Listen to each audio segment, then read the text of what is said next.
camera consists of a body, which contains a sensor, a shutter, a monitor, and a bunch of electronic circuit boards inside to make it all work, and the buttons and dials on the outside to control it. Some camera bodies have a viewfinder, but these days not all cameras have one of these. The camera will also have a lens. Some cameras it's part of the camera body, others it's changeable. The camera body will also have a space to insert memory storage cards and a battery, which makes it all function. The camera body. There's more external controls on more advanced cameras. Manufacturers make entry-level cameras less complicated looking, but they can still be manually controlled. The sensor captures the light and records an image. The quality and physical size of your camera's sensor is one of the biggest influences in the technical quality of your photographs. A full-frame DSLR or mirrorless 20 megapixel sensor will produce clearer images than a point-and-shoot 20 megapixel camera. This is because the physical size of the sensor in point-and-shoot cameras is far smaller. The responsiveness of the sensor can be adjusted by changing the ISO setting. This is the first component of the exposure triangle, and we'll be covering this in more detail in another lecture. The lens. This is like the eye of the camera. There's an adjustable iris in the lens called the aperture, which works much the same as the iris in our eye to control how much light passes through to the sensor. This is the second component of the exposure triangle, and we will study how this functions and how it can be used creatively in your photography.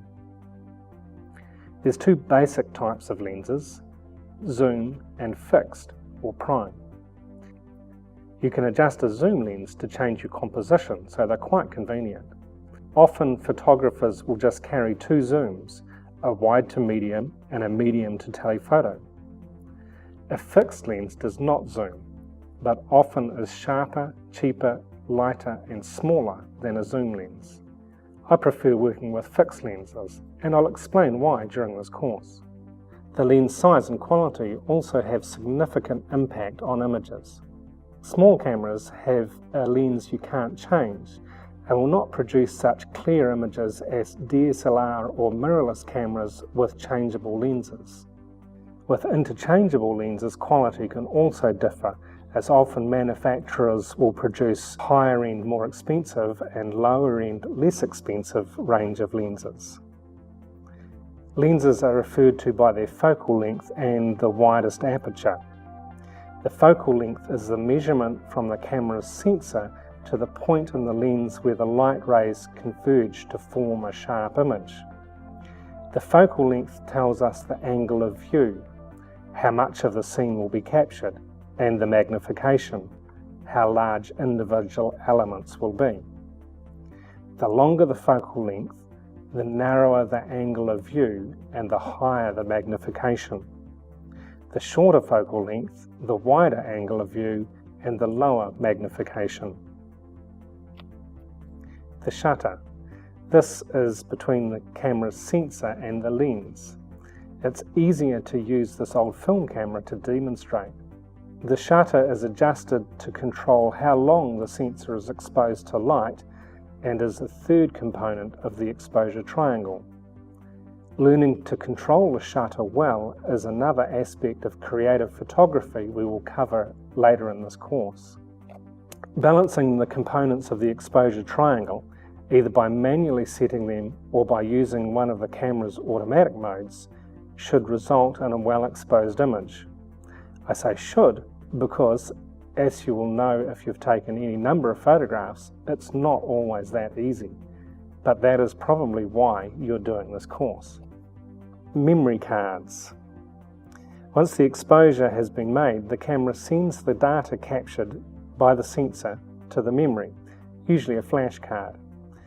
If you have your camera set to store the image as a JPEG, the camera may make some adjustments to the light and color and it will compress the image. If your camera is set to store images as RAW files, no adjustments or compression will be made to that image. And lastly, there's the battery. It's most important because your camera won't operate without it. So there's an overview of the modern camera.